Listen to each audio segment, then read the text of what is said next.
नमस्कार, news Hunt में आपका स्वागत है। मैं बारस मरसा। जी, आज हम बात कर रहे हैं समाजवादी पार्टी और कांग्रेस के इंडी गठबंधन की। जी हां, समाजवादी पार्टी ने ऐलान किया था कि वो कांग्रेस को 11 सीटें लोकसभा की देने को तैयार है, लेकिन कांग्रेस की तरफ से कोई ठोस जवाब नहीं मिलने के बाद समाजवादी पार्टी ने 16 उम्मीदवारों की लिस्ट जारी कर दी। अब ऐसे में देखना यह होगा कि क्या इंडी अलायंस उत्तर प्रदेश में काम करेगा या नहीं। 11 सीटों पर अगर कांग्रेस मानती है तो वो इंडी अलायंस यहां पर काम करेगा, लेकिन छुपी जबान में ये बातें सामने आ रही हैं कि समाजवादी पार्टी को अपना बड़ा दिल दिखाना चाहिए और 20 सीटें कम से कम कांग्रेस पार्टी के खाते में देनी चाहिए। आइए आपको बताते हैं विस्तार से।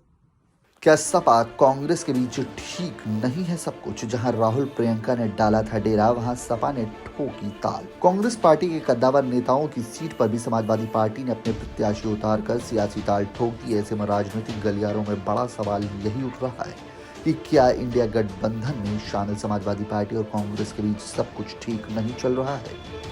समाजवादी पार्टी ने शनिवार को उत्तर प्रदेश में कांग्रेस को गठबंधन के तहत 11 सीटें देने का ऐलान किया था, जबकि कांग्रेस पार्टी की ओर से इनकी सहमति को लेकर कोई भी औपचारिक ऐलान नहीं किया गया। इस बीच समाजवादी पार्टी ने मंगलवार शाम उत्तर प्रदेश के अलग अलग हिस्सों के 16 प्रत्याशियों के नामों की घोषणा कर दी।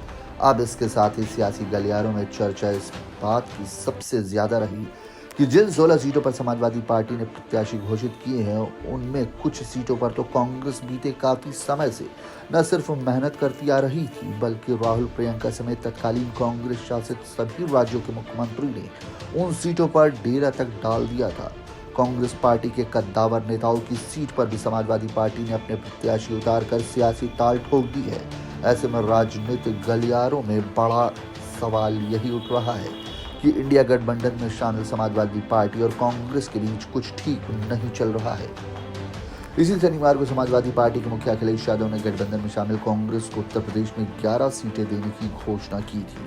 उत्तर प्रदेश में सपा की ओर से 11 सीटें को दिए जाने के ऐलान के बाद अभी सियासी उथल पुथल थमी भी नहीं थी कि मंगलवार को अखिलेश यादव की ओर से 16 प्रत्याशियों के नाम घोषित कर दिए गए।